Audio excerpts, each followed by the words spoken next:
ఏడు స్వరాలే ఏడు కొండలై కలసిన కలియుగ విష్ణు పదం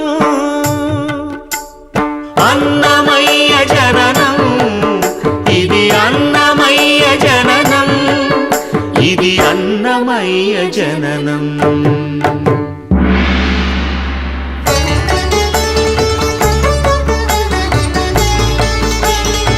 హరిషడ్వర్గము తెగనరికే హరిఖడ్గం ఇది నందకము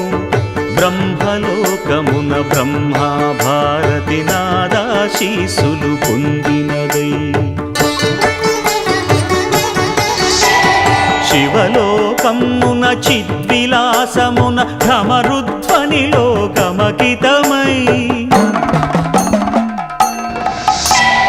దివ్య సభలలో నవ్యలాస్యముల భూవంతుల